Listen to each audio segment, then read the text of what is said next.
So Eminem and Mariah Carey have been feuding, right? But the fact that she denied that we ever had something, that's bad.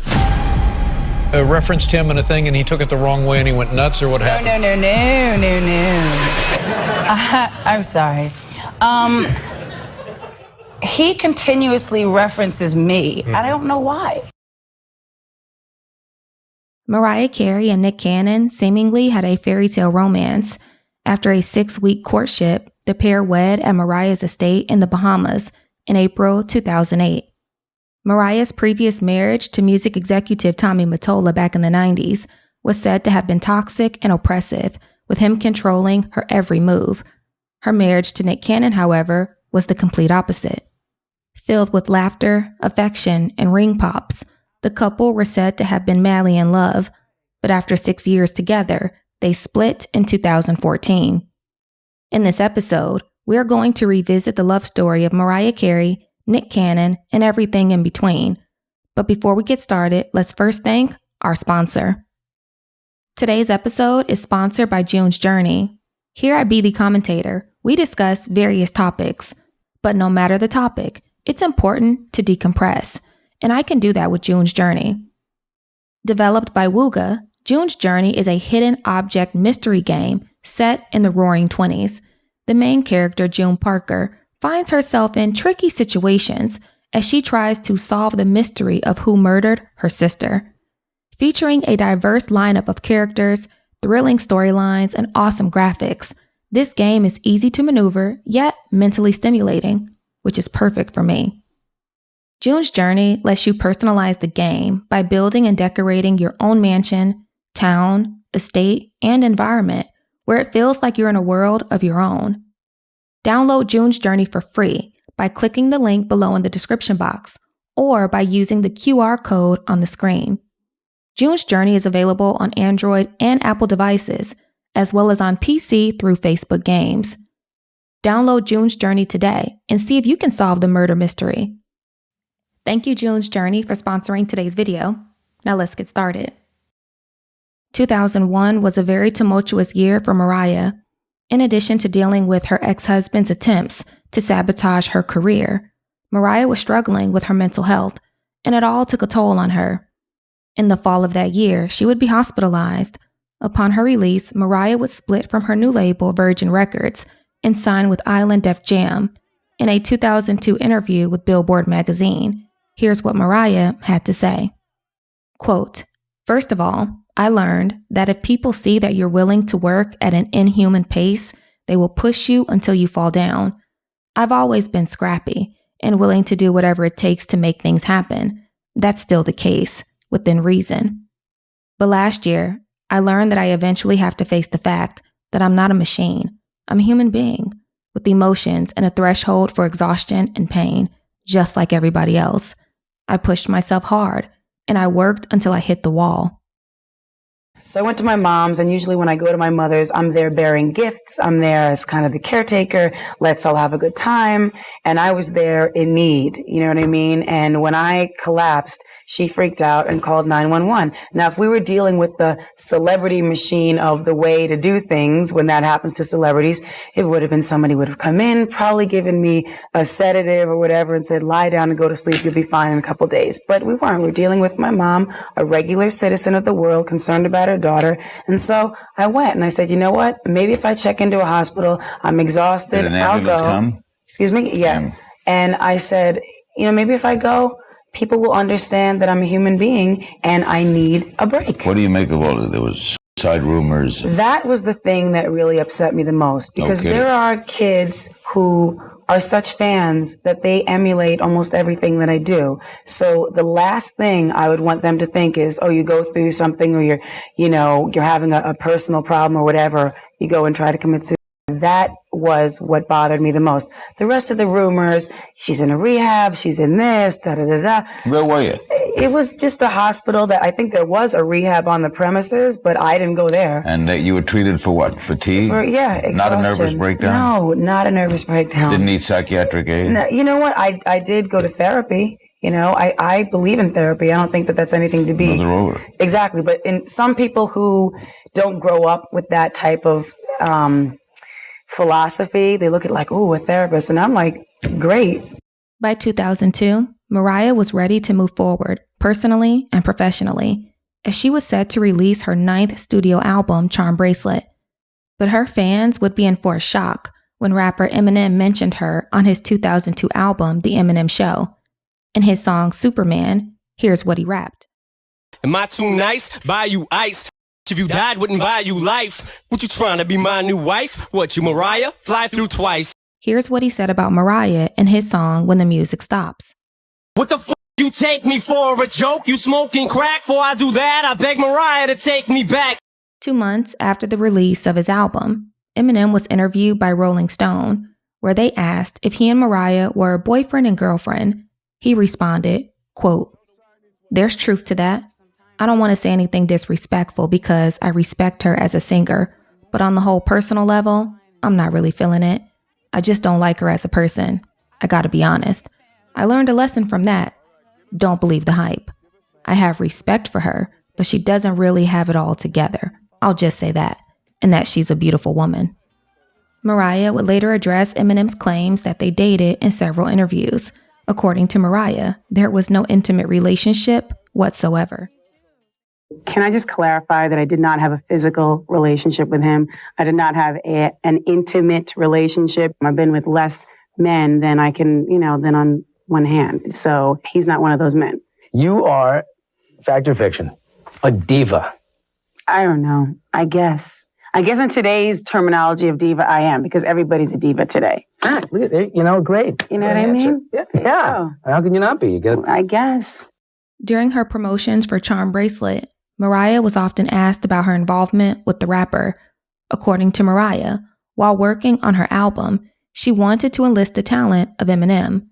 As her version goes, they met, hung out a few times, and that was the end of it. Charm Bracelet was released on December 3rd, 2002. On the track, Clown, Mariah is said to have ambiguously addressed the relationship. Here's a clip from the song. I should've lifted it, I like your music too. I should've never called you back when you pursued me. When Mariah's album came out and the public heard her song Clown, which many believe to be a diss towards Eminem, Eminem took to news media outlets to express how he felt. According to Eminem, he and Mariah did in fact have a 6-month-long relationship back in 2001 while she was working on her album Charm Bracelet. According to Mariah, Eminem exaggerated the depth of their relationship, and the two would go back and forth in the media about it. Entertainment Weekly wrote, earlier this week, the New York Post reported that Eminem saved several long, gushy voicemails from Mariah and may use them to make a song. The Eminem associate told the Post that the messages were weird and graphic and had the diva speaking in a baby voice. Mariah fired back in an interview with the New York Daily News saying, "I don't know what the hell he's doing. It's a little excessive. Doesn't it seem a little bit girly, like we're in a cat fight? If somebody has nothing better to do than sit around listening to old phone messages, I'm a little concerned with that. I have little voices. I do things like that are fun and games. Let him do whatever the hell he wants with the recordings. If that makes him happy, yay for him. However, we all have a lot of messages, don't we? And we should all remember that." What was it like having your love life in reading about it? Well, half of it were lies. So that was... They had you with guys you weren't with? Oh, yeah. Yes.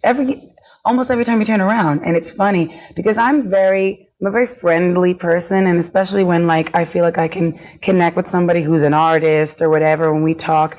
And I guess I sort of have the spirit of an 8th grade girl, so I can tend to be... What do you want to be when you grow up, Mariah, is what you're saying, right? Yeah. Exactly, and I can tend to be, I guess, flirtatious, but I don't even know that I'm doing it. So, sometimes it works against me because then the people get the wrong idea and then She loves me. Exactly. Or whatever, I'm standing next to somebody, they take a picture and they're like, that's her new boyfriend. How about Eminem? What about him? Do you date him? No. Where was that printed? That was printed everywhere. And you didn't date him at all? I hung out with him. I spoke to him on the phone. I think I was probably with him total of 4 times. You know, hip hop has been around for 20 years. It's just now that the masses are understanding and it's becoming a worldwide thing. And I think that he's very accessible to people who might have a problem with other rap artists. Because he's white. Well, Mariah's response to Eminem's claims wouldn't stop there. According to Complex magazine, Mariah seemingly addressed Eminem during her 2003-2004 tour. They write, Mariah's tour included the marionette set that parodied the Eminem show. While performing the aforementioned clown, a dancer was brought on stage sporting a blonde wig and a Detroit Pistons jersey. She never said no shots, so it's clear who the target was.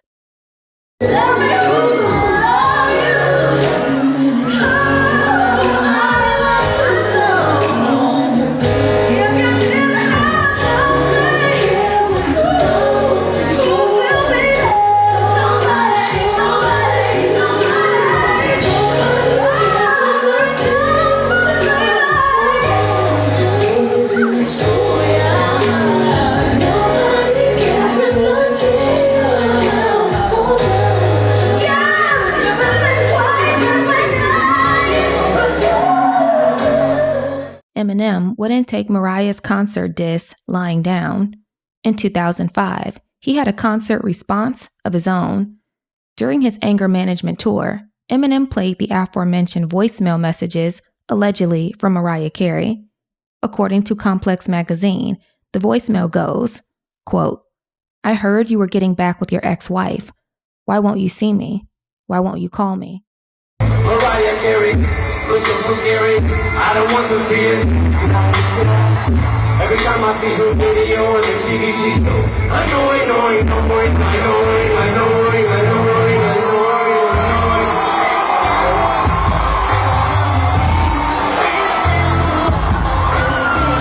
Yo, Apple. What you doing? Hey, what the f*** you doing, man?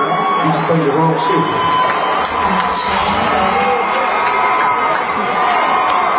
Yo, who is that? I love you.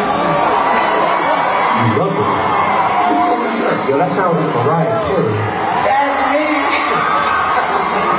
Oh, get the f*** out of here, man. Don't tell me she's behind one of these doors. Mariah, I told you to stop following me every motherfucking city we go. It's over between us. Remember you said there was never anything between us? Remember you said on VH1 or MTV or whatever it was that there was never anything between us, and you never flew just to my house at 5 o'clock in the morning and passed out on my motherfucking kitchen floor? What are you talking about? You know what the fuck I'm talking about. I know you got a new wife. Not a new wife. It's the same girl I've been with. I'm trying to make shit better at home. I'm trying to get my family back together. You're f***ing up right now.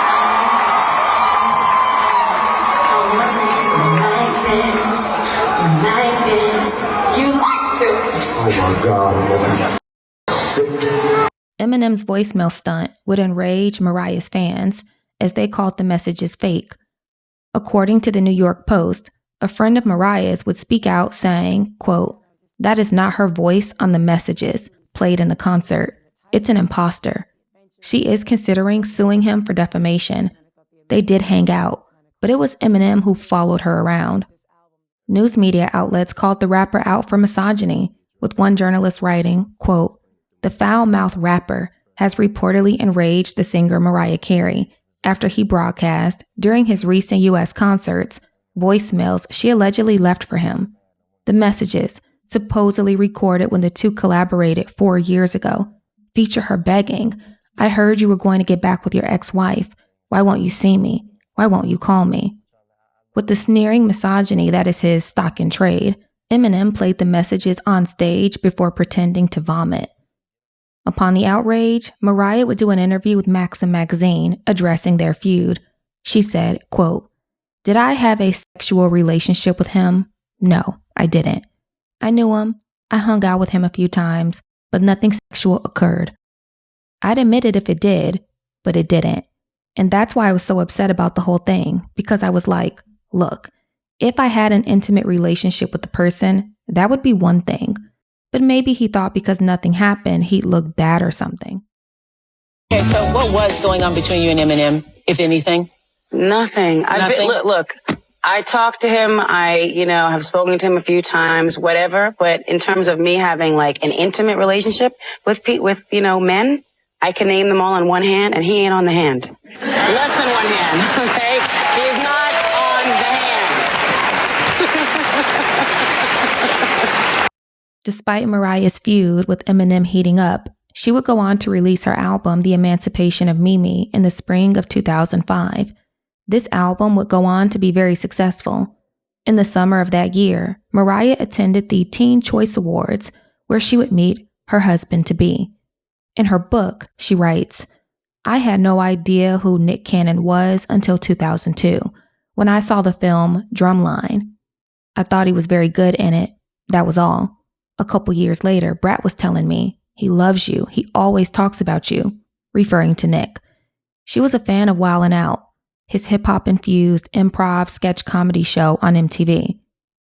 Wildin' Out came out the same year as The Emancipation of Mimi, which consumed me in a good way. Finally. It won 2 Grammys, 2 Soul Train Awards, Song of the Year, and BMI Awards, among others. It even won a Teen Choice Award. I didn't know Nick was set to present the award to me. Apparently, he insisted to the Teen Choice producers. After he presented me with my board award, I said, "I heard about all the nice things you've been saying about me." With a genuine beaming smile and a flame in his eyes, he replied, "If you give me a chance, I'll prove all of it is true." At one point, I was like, I'm going to get Mariah Carey. Like, it turned from my celebrity crush to like, nah, she about to be my girlfriend. And people were like, man, you bugging. Like, there's no way you can get Mariah Carey. I was like, watch. I'm telling you. She had heard me speaking all of these positive, secret little nothings about her in interviews. And I remember seeing her backstage at the Teen Choice Award, and she stops right in front of me and she's like, "I heard all those nice things you've been saying about me." And I was like, they true. Just give me an opportunity to make them come true. And she smiled and they floated her off. And from that day, I knew that she knew. So then I doubled down. I started telling the Brat, everybody, JD, whatever, hey, tell Mariah, I'm trying to holler. And people would just laugh it off until she wanted to do a video, and she wanted me to star in the video. And it was Touch My Body. And I was like, I ain't about to be in that video. People already think I'm corny enough. If you got me playing the nerd in your video, I was not going down. I was like, I'll pass. So I told Mariah no. And people don't tell Mariah no. And I was like, yo, you got another one for me or something like that where we can get down. I promise you. And she called me and she's like, not only do I have another video for you to be in and to be my love interest for, but I want you to direct it. Bam, I'm in there. According to Mariah, some time would pass before they met again. In the meantime, as she continued to promote her album, which was a hit, her feud with rapper Eminem carried on, when in 2006, he spoke about her yet again on his album. Complex magazine writes, refusing to let the issue die, Slim talked about sexing the singer on Jimmy Crack Corn from the Re-Up album. Here are the lyrics. It's 50%, her clothing line's on fire. Meanwhile, your mind's on us like mine's on Mariah. And y'all are just like her, you're all fucking liars. But I just keep fucking you like I fuck her. Right in the ass with KY, yes sir. Eminem would then do an interview to promote his album, where he again spoke about Mariah, saying, quote, "Yes, me and Mariah did have a relationship for about a good 6-7 months, but it didn't work out." You know, yes, me and Mariah did have a relationship for about a good 6-7 months, something like that. Wow. What happened? You know, it just go bad or what? Didn't work. I wasn't really into what she was into. We didn't. Our personalities collided. She didn't like animals? She's a diva, and I'm not really. I'm a little more like regular, I guess, in the sense of, you know, and I don't mean to put the bitch down. It doesn't sound like it at all. Right. But because she can sing her ass off, you know what I'm saying? So I could never deny her talent. But the fact that she denied that we ever had something, that's bad. Well, you know, I'll leave her alone. You know what I'm saying? But she's an Aries, you were a Libra. It wasn't gonna work out anyway. Yeah, dude. it was. Yeah, these things happen. So I take back calling the bitch. Let me take that back. Let me scratch that. All right. I'm playing. I'm gonna leave that alone. I'm playing. The following year, in 2007, Eminem's buddy, rapper 50 Cent, would also take a swipe at Mariah in his song All of Me. Though Eminem and his friends had Mariah on their mind, Mariah was focused on new music and her budding relationship with Nick Cannon. In her book, she writes, quote, "We began talking on the phone almost daily. Then finally, we did get together, and it was irresistibly fun. And at the time, I was all about having fun. I wasn't ready to be a grown-up again. I had to grow up so fast, professionally, and especially in my first marriage. Marrying was something I vowed to never do again. I missed out on so much as a teen, and Nick, who had a perpetual teen spirit, was charmingly refreshing. He also felt safe to me. I held a strict no rappers rule. I was very serious about protecting myself from being labeled that girl. It was critical to me to maintain, most importantly, my self-respect, but also my professional respect from the Tight Boys Club. I worked with some of the greatest hip-hop artists of all time. I didn't ever want things to get reality show messy in the studio. But I regarded Nick as a producer, comedian, and actor. I had no idea he had real rapper aspirations. He laughed a lot, and he made me laugh. We made each other laugh a lot. We talked about life and music. I just wanted to be around him." Nah, I don't chase women. But you chase Mariah. Now, this is the thing. I put it out there that I was all into Mariah.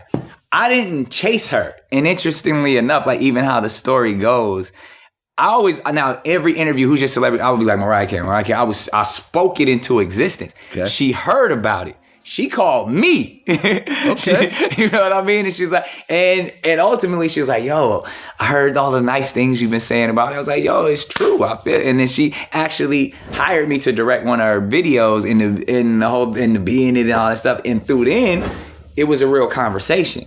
But even at that time, and that's even why people find it so weird that we didn't have sex before we got married, because I wasn't chasing it. I wanted to get to know her on a spiritual level. I wanted to understand so many things, and that's where we built that first. And if she was like, "Yo, we not bugging until you," I'm cool with that. Oh, so that was her idea? That was her standard. You know what I mean? Like, so I was cool with her that. standard was that she wasn't going to have sex until she got married. That was real talk. And it's so funny because you hear like so many rumors about Mariah, how wild and like that. Well, Mariah, she was married before. That's what I was like. If you break down Mariah's like personal sexuality, like regardless of what you may believe that you've seen, she was dealing with the head of her label since the age of 18. Right. She was Tommy's girl. Yeah. Wasn't nobody with her when she was Tommy's girl. Right. You know what I mean? That's since she was a child, which is a little weird if we're going to talk about that. How old was Tommy when he got married? Old as shit. 40s, 50s? Yeah. Like, you know, he was with a weight, but I understand his mentality. He was like, I got me a new little princess that's untainted and untouched, or however he perceived it. And he built her into the powerhouse that she became. She was married to him and then she dated, you know, a couple of dudes in between there, the Derek Jeters, the Luis Miguels, and even then, I don't know, I don't ask so many questions, but all of those relationships with her, she was like, "Yo, I'm trying to focus in and marry these guys." Like she never had no frivolous relationships. So then even by the time she got to me, it all clicked. I was like, "Oh yeah, you not out here like a lot of these other chicks." You know what I mean? She's like, "No." She's like, "One, she's in a box. She's in a glass bubble. And she's protected. Yeah. You can't run up on Mariah Carey. Yeah. So the average dude can't pop at Mariah Carey. No.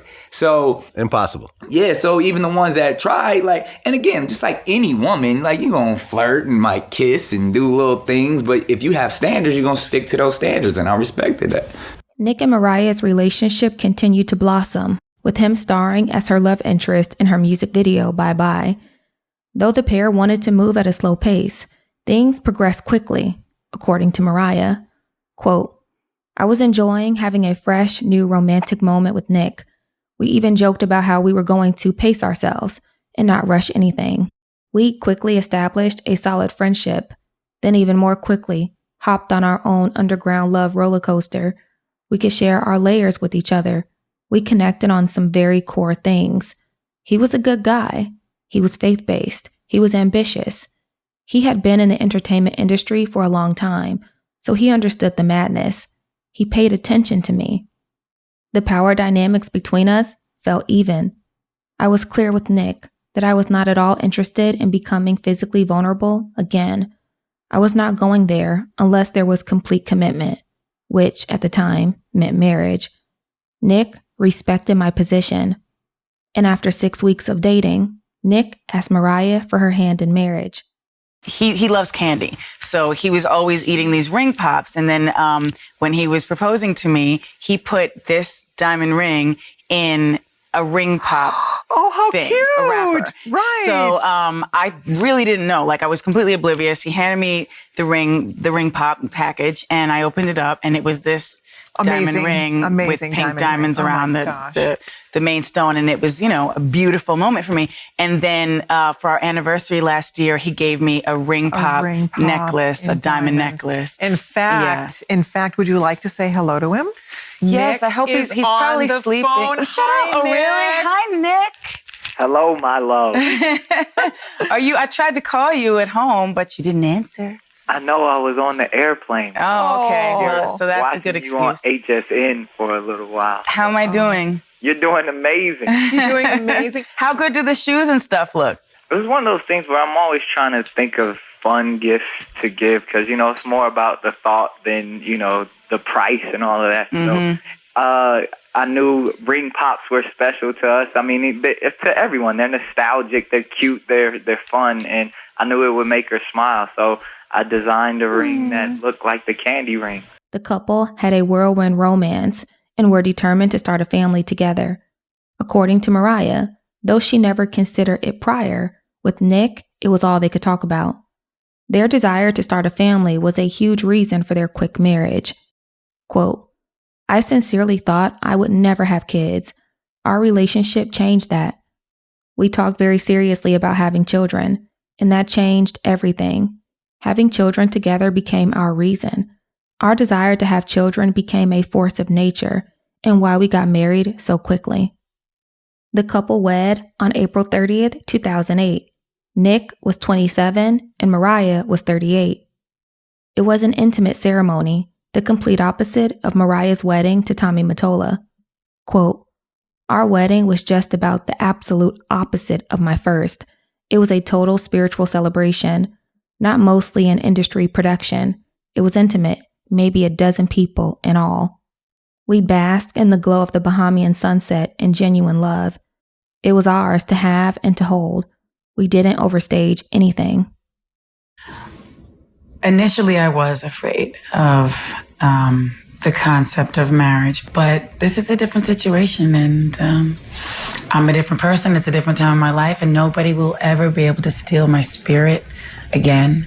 So I'm just happy to be in love and to be here. You told me that you were afraid that you could never trust anyone again. Do you trust him? Sometimes. Oh, wait a minute. Sometimes? Okay, I want to hear about Can I that. trust you more than sometimes? You tell me. Absolutely. Okay, then I trust him. Are you happy together? Absolutely. We are, especially when he's nice. When he's nice, he's the best guy on the world. Other times he's not nice? Yeah, Really? He's a man, Barbara. Well, let's put it let's call it what it is. They both admit to being impulsive, marrying just weeks after they started dating. Nick, 11 years younger, proposed to Mariah here in the Moroccan room. I told her we were coming up here to see the view of the Empire State Building. You did. You said, let's go be festive and look at the Empire State Building. I said, that we sounds both good. have a love for candy. Then I got down on one knee. As the newlyweds embarked on this new journey together, they would be in for a pleasant surprise when they found out they were expecting. In her book, Mariah writes that it was around Christmas time of 2008 when they received the exciting news. Unfortunately, however, at 10 weeks pregnant, the couple suffered a miscarriage. Quote, on a routine checkup at our obstetrician's office, the sonogram was silent. The sacred rhythmic swoosh of our baby's heartbeat was gone. And in that silence, I could hear my own heart crack. Literally the day we were supposed to travel to Aspen, we had ultrasound and with the OBGYN, and unfortunately that was a time where he said, I'm sorry, but this, the pregnancy is unsuccessful. And that moment for me, even though it was emotional for both of us, that's when I really saw the strength in this woman right here, to see literally not only she just handled it so well, and then to get on a plane and have to spend Christmas with friends and family. And we hadn't told. No one knew, but they were always I felt like everybody was kind of speculating that this is when we were gonna. Yes. They're reading the magazines too. They're like, and literally in a magazine it said they're gonna let everyone know during the holiday. And it was really sad. So we had really to absorb this and take it in. And that's what I said, like her strength to literally be, during the day so festive and smiling, obviously for cameras, and spending time with everyone, and then, literally at night crying yourself to sleep. The bottom line is that was a sad note. And so it took some time to recover emotionally, and it took time to recover physically, because I had to have an operation, a procedure. Which turned into 2 procedures and months of recovery. Thank God it wasn't anything life-threatening or major surgery to the point where, it was but it's emotional and basic. And it was a 6-month process. At least. The miscarriage was heartbreaking for the couple. While grieving the loss, rapper Eminem would resurface in 2009 with a few words of his own for the newlyweds. Complex magazine writes, after 2 years of silence, Mariah's marriage to Nick Cannon set the rapper off and inspired Relapse's Bagpipes from Baghdad, where he calls Nick Cannon a prick and wishes him luck with the effing whore, amongst other insults. Locked in Mariah's wine cellar, all I had for lunch was red wine, more Brett wine and Captain Crunch. Red wine for breakfast and for brunch, and to soak it up and in between snack crackers to munch. Mariah, what's ever happened to us? Why did we have to break up? All I asked for was a glass of punch. You see, I never really asked for much. I can't imagine what's going through your mind after such a nasty breakup with that Latin hunk, Luis Miguel. Nick Cannon, but the back the up. I'm not playing, I want to back you, punk. I ain't playing no fucking war. Nick Cannon, you prick, I wish you luck with the fucking whore. Every minute there's a sucker born. As Mariah's husband, Nick Cannon would respond to Eminem. In a now deleted post on his personal blog, he wrote, quote, I'm taking full action on you, Eminem. I don't know why no one has stood up to you yet, but I guess it's going to be a corny, whack-rapping boy toy from Nickelodeon to set you straight. And trust, I am going to be relentless. Even though I got a lot of other obligations and occupations, you are my new full-time job, homie. I asked myself, should I go find this B and whoop his little A? Let's not forget about Eminem's amateur mixtape rants of calling African Americans the N-word and how he hates black bees. How do we let him get away with that in the first place? He is a natural-born racist in disguise. Someone tell this coward that he finally barked up the wrong tree. I thought we got past the days where white men could spew vulgar obscenities at our beautiful queens and get away with it. So, Miss Marshall, I'm going to make you wish you never spoke my name and regret the ungodly things you said about my wife. This is my invitation to you, whenever and wherever you like, sir. So when you come out of your introverted hiding place and ask your bodyguards if you can go out and play by yourself, I'm here, pimp. If you really got a problem with me and my wife, you talking that shit. You got to have, I feel like people can say whatever they want to say in life, but you got to be able to deal with the consequences that come with your mouth.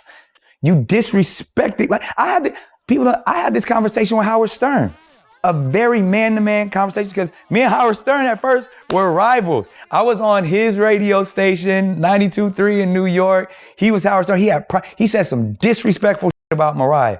Then when he found out I was on the radio, he started going in. I was like, my dude, see me.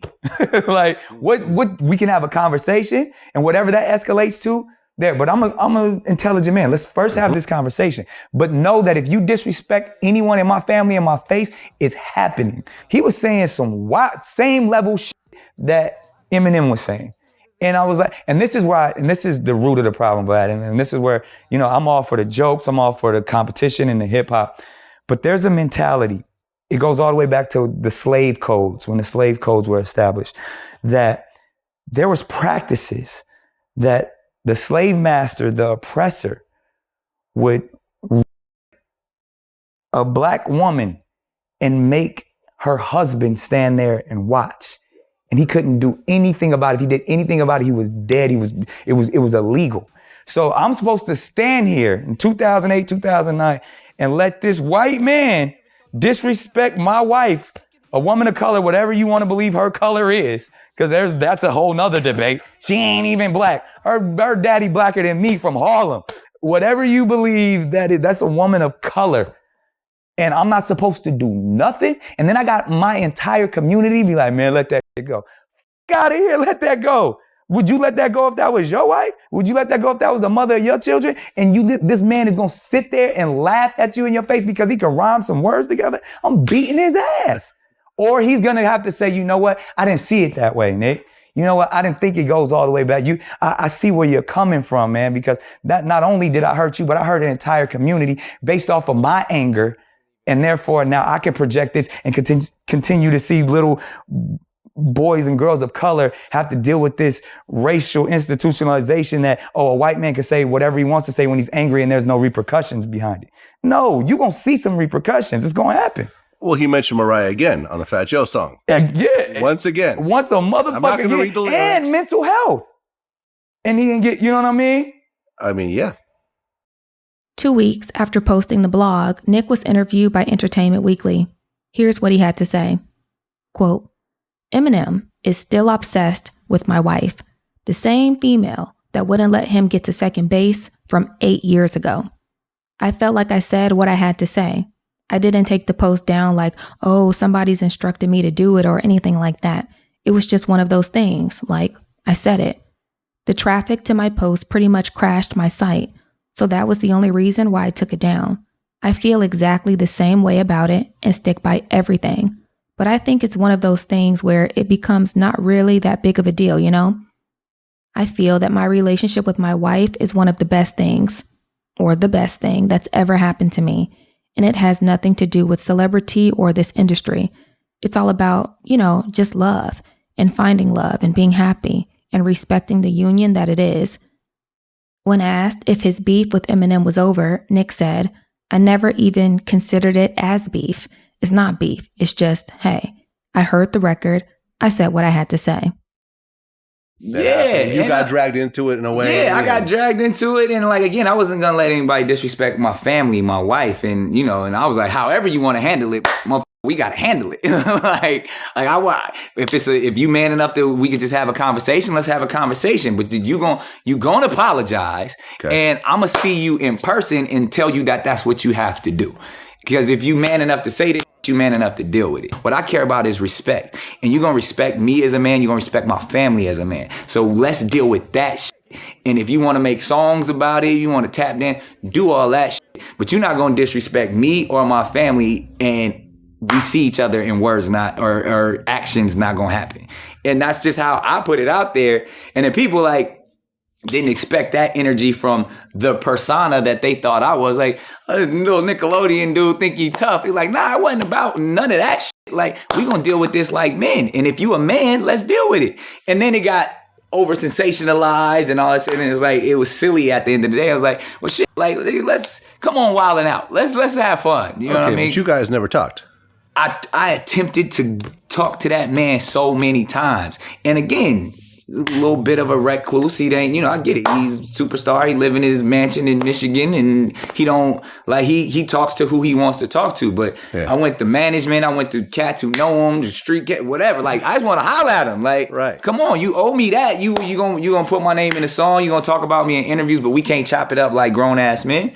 Because again, he's one of my favorite MCs. I'm a huge Eminem fan as an artist. But as a man, I felt like we owed each other at least enough to have a conversation and be like, yo, you was on some fuck with that. Let's deal with it and get past it. Yeah, but Eminem doesn't really work out with people. He doesn't. But that's some coward shit. He doesn't, I mean, he is kind of a recluse. Like, you never see him in a club. You never Is see him. that to be respected? No, like if we talk about some man shit. Well, listen. It's like, I fuck you. like that. Say fuck me to my face and stand there. Yeah. Eminem's feud with Nick and Mariah would escalate even further when Mariah released the first single, Obsessed, from her upcoming 2009 album, Memoirs of an Imperfect Angel.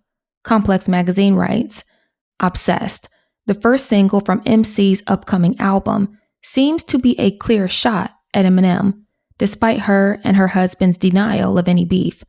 Mariah's decision to portray a stalker in a very Eminem-like outfit for the music video makes it even harder to take the claim seriously.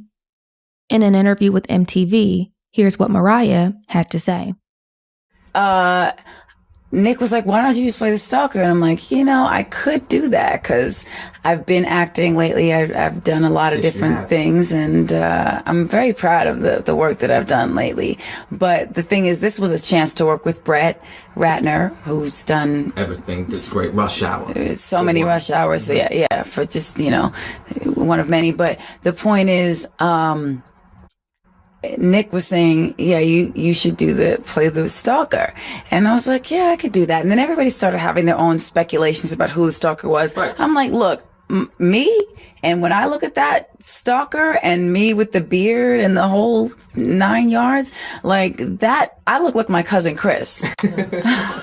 I do. I look like my brother and my cousin Chris combined. So basically, all the speculation about who I'm playing in the video it's not accurate. According to reports, Eminem was furious upon the release of Obsessed, where Mariah talks about a guy infatuated with her to the point where he stalks and harasses her. Insiders state that he was not pleased with the implications surrounding the song and music video. His response was a diss track titled The Warning. In Touch Weekly writes, in the song, he claimed that he and Mariah dated for 6 months, only had sex once, that Mariah often flew to his house, that she was an alleged alcoholic, and that he once prematurely ejaculated on her stomach. He then threatened her and called her every vile sexist word in his handbook. So Eminem and Mariah Carey have been feuding, right? Mm-hmm. Eminem came out with a song where he dissed Mariah, but kind of did it on the down low. He didn't do it so explicitly. And then Mariah Carey came out with a song asking him why he's so obsessed with her. All right. And it's playing on the radio all over the place now. But now Eminem has come out with a new song, okay, where he isn't very down low. Like, he's very, very, very harsh. And we should play the song a little bit, and then I'm going to read the lyrics that I particularly enjoyed. Yeah, this is full steam ahead, man. He's not playing anymore. Right. And the name of the song, by the way, is The Warning. Yeah, and this is his warning, man. So, woo. I mean, I took this as a serious warning. If I was them, I'd be a little careful. All right, so let's let you hear the song a little bit. Only reason I dissed you in the first place is because you did not see me. Now I'm pissed off. Sit back, homie, relax. In fact, grab a six-pack, kick back while I kick facts. Yeah, Dre, sick track, perfect way to get back. Wanna hear something wick-wack? I got the same exact tat that's on Nick's back. I'm obsessed now. Oh, gee, that's supposed to be me in the video with the goatee? Wow, Mariah didn't expect it to go balls out. Shut the f*** up before I put all them phone calls out. You made it my house when you was wildin' out. Before, Nick, when you was on my give you something to smile about. How many times you fly to my house, still trying to count. Better shut your lying mouth if you the one Nick finding out. You probably think cause it's been so long, if I had something on you, I would've did it by now. Oh, on the contrary, Mary Poppins, I'm mixing a studio session down and sending it to mastering to make it loud. Enough dirt on you to murder you, this is what the f*** I do. Mariah, it ever occur to you that I still have pictures? However you prefer to do, and that goes for Nick too, faggot, you think I'm scared of you? Once again, Nick Cannon would respond. This time, he took to Twitter and posted quotes and Bible verses according to In Touch Weekly. In addition to his response, rappers Ja Rule and Busta Rhymes also defended Mariah. Busta told a magazine, quote, "Leave Mariah alone. That's my friend, man. I don't even understand why this is resurfacing again. But for whatever it's worth, I just hope they could be cool." Ja Rule told another outlet, quote, "Diss tracks shouldn't exist to begin with. It all stemmed from an Eminem comment with him saying he peed on her or some crap like that. I don't, come on. Real talk, there really shouldn't be any diss records being made. I don't have to insult a woman. Before, I didn't really believe Eminem. I don't know why, but Mariah Carey sounded a little bit more credible. Now I'm beginning to switch. If he's bluffing, it's a good job of bluffing because he says he's got tapes, he's got pictures, and if they step up again, he's going to release them. Now, if she knows for a fact that he does not have pictures of her nude, right? Or tapes of her being all schmoopy-papoopy with him, right? Then she could step to him again. If she doesn't step to him again, then he probably had the pictures in the tape. Oh. Do you see what I'm saying? I'm hoping that she does step to him and he does have the pictures in the tape. Of course, that's what you're hoping because you want more drama. Oh, man, this is so entertaining. Just a little bit more. A little bit more. Please. Listen, girlie, you sure don't want me to talk about how I nutted early because because I ejaculated prematurely and busted all over your belly. Oh, no. And you almost started hurling, and I said I was gross. Go get a towel. Your stomach's curling. Well, they were kind of seeing each other, I guess. That's perfectly normal. That doesn't do any damage. Except she's been denying it, which is really weird. At this point, you got to say, obviously, he did something. Right. Look, this is the thing. Eminem is angry because she denies having any sort of relationship with him whatsoever. So that's why he came out with these songs saying, like, why are you lying? Like, I think that's the first line in his song. He says, only reason why I dissed you in the first place is because you denied seeing me. Now I'm pissed. After years of back and forth, things between Mariah and Eminem would simmer down in 2010. When in August of that year, Eminem did an interview with Vibe magazine where he was asked about their years-long feud. Here's what he had to say.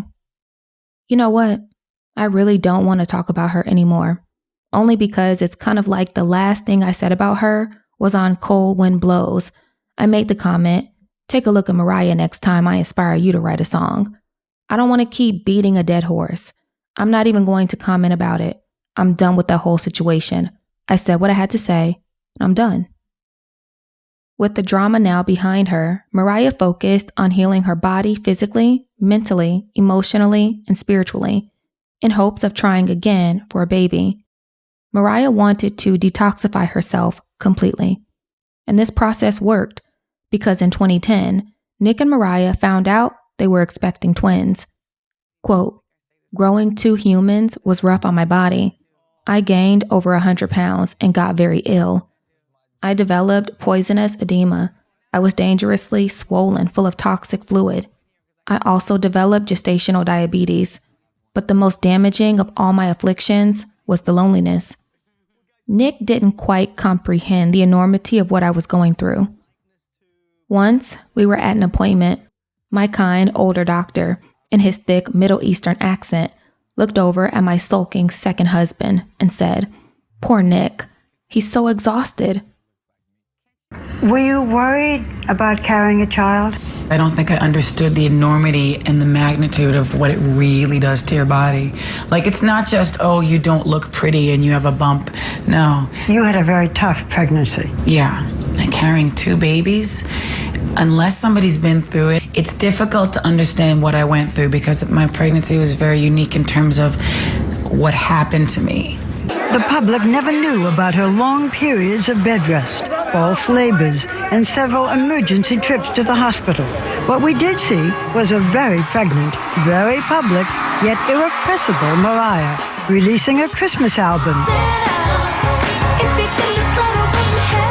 performing for the president, even showing up on the Home Shopping Network to sell her clothing and jewelry lines. So much. Why are you showing me, you guys? I'm thanking you, and you promised not to show me like this. You also took some photographs. Yes. That I have. Oh boy, those. Some of them are with you cupping your hands over your wife's breast. Weren't you a little embarrassed? You know what? We were just trying to have fun. I still believe they're some of the most beautiful photos. You know, they are beautiful.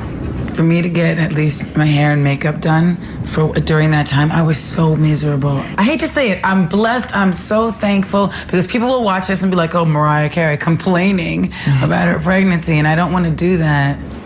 After enduring many months of pain and discomfort, Nick and Mariah welcomed twins Monroe and Moroccan on April 30th, 2011, which happened to be their 3rd wedding anniversary. Months after the arrival of their babies, Nick and Mariah sat down for an exclusive interview with Barbara Walters.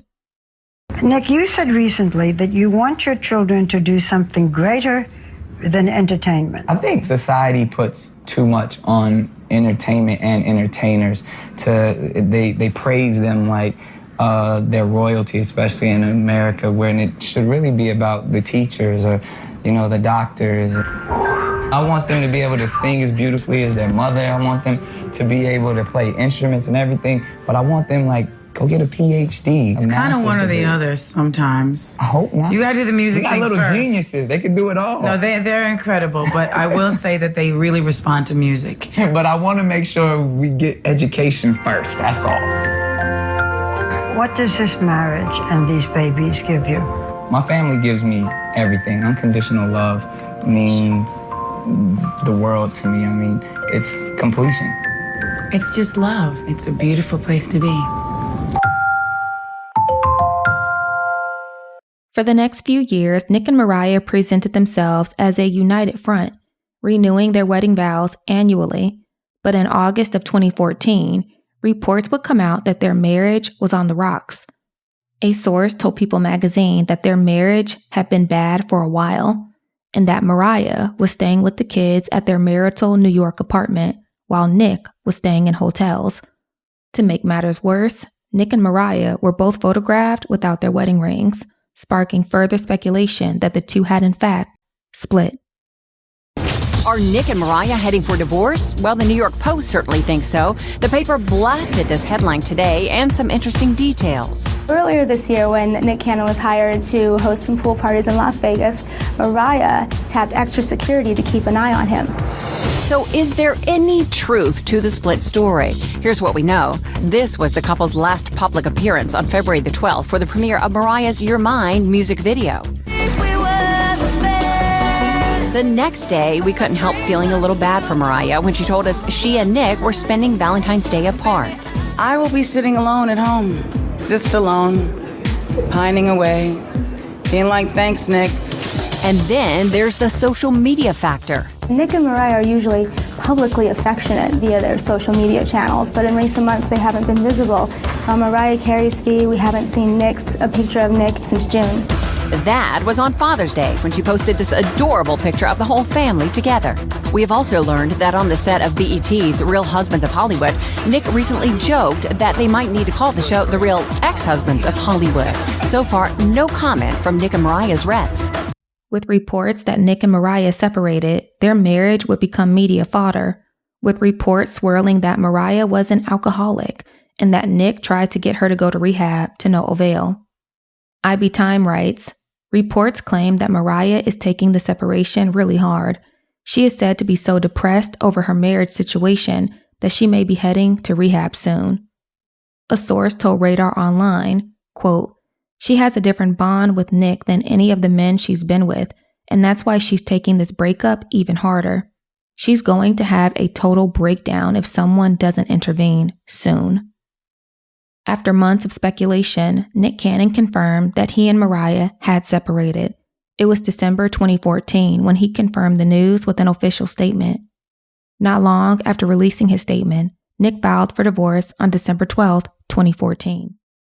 It got to a place where I wasn't able to step into that next realm of my existence by trying to work within her existence. And it wasn't no beef or none of that type of stuff. It was just like, as I began to figure out some more things as a man, she was doing her thing, and what I never wanted was there to be any competition because we had two beautiful children. So that idea was like, look, if I could be a better father outside of your bubble, then that's what I want to do because I'm here for my children.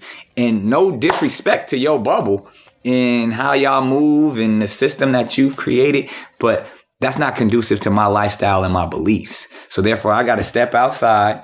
Like, it was even ideas like, yo, I'll buy an apartment in this same building. I'll buy a house next door, but I can't abide by your rules when I have my own beliefs and my own system and my own rules, especially when I'm trying to be an example for my children.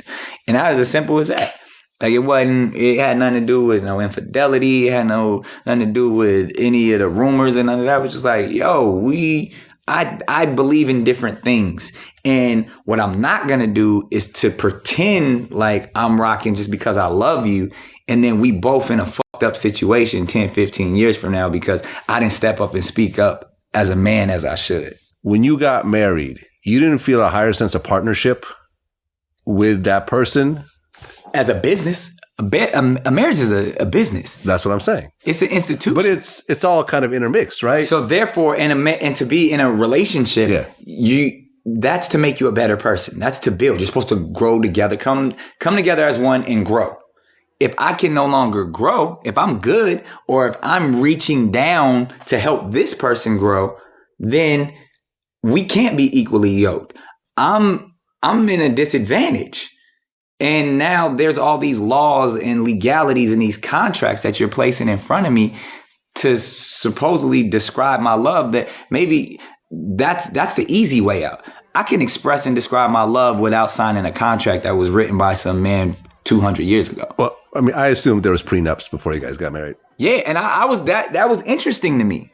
You know what I mean? That was an interesting conversation just based off of how you're supposed to move, how you are looked at by society, how we feel about one another. Mm-hmm. And you have to have those conversations. And that's like, I told myself after that, I was like, I would never do this again. For the next 2 years, Nick and Mariah would be wrapped up in a tumultuous custody and divorce battle, spending hundreds of thousands of dollars and letting their egos get in the way. In her book, Mariah writes, "Making the necessary adult adjustments to being working parents and entertainment took its toll on our relationship, and the end of our marriage came fast as it began. Even though we had prenuptials in place, the divorce took 2 years to become final and cost hundreds of thousands of dollars in legal fees. Honestly, I think Nick and I could have worked it out between the two of us, but egos and emotions got inflamed. It was tough." Nick and Mariah's divorce was finalized in November 2016. Nick would give some insight into their relationship in subsequent interviews. Mariah Carey came forward with the fact that she's bipolar. Right. I felt for you. Yeah. Did you know about this whole situation the whole time? I was definitely aware, man. I was aware of everything she was aware of. Where it always concerned me was how life, the understanding the difference between reality going on and what people perceive. And because she's so powerful, so in her own world, that I think we even discussed that before. It's like, I can't live in someone else's bubble. And I said that to say, like, we've lost some great people because they live in their own bubble. We lost Michael Jackson. We lost Whitney Houston. We lost Prince. And not to say, like, I believe all those people, and having met all of those people and knowing the situation from the outside, it was a lot. It goes back to that access to excess of what I said, where people, they never were told no. No one ever sat them down and said, you have a mental illness. You have a substance abuse problem. Please deal with this so we can keep you here longer. Since their split almost a decade ago, Nick and Mariah have remained friendly and appeared to have a healthy, solid co-parenting relationship. Though their feud with Eminem subsided for a bit, Nick reignited it upon challenging him to a rap battle in 2016. Nick Cannon and Eminem have since gone back and forth, with Eminem dissing Nick and Mariah in a 2019 song. In terms of love, Mariah has since moved on with dancer Brian Tanaka, while Nick has fathered several children with multiple women. When it comes to relationships, love, and marriage, here's what Nick Cannon has to say. Since my ex, I have never met my ex-wife. I've never met somebody that I feel like can enrich my life to make me a better person. A woman. I believe anybody, but like she was probably the last person that I felt like, ooh, she elevated me in a way that I wasn't searching for. I didn't go to a book to find. I was like, that type of love, that type of relationship and union was some like, oh, I leveled up. Once you hit, I'm at Mariah. Where else do I go? I was with Mariah Carey. Yeah. Like, where do you go after that? Like, I'm good. I did it. It was great. Now I'm focusing on me. I want to be the best father I can be. I want to be the best leader in the community. I want to be able to provide for others opportunities. And this is going to be my life for the rest of my life. I want to be on some Buddhist monk shit. It's a very interesting analogy there. If you find me a woman, if there's a woman out there that can elevate me, DM me. Like, I'm going to look, because this is actually, I mean, it's an interesting... There's some way more intelligent women than me and way more refined and in tune and aligned, all of those amazing things. But that's still the path that I'm on with my own oneness. That's what it goes like, they're not helping that.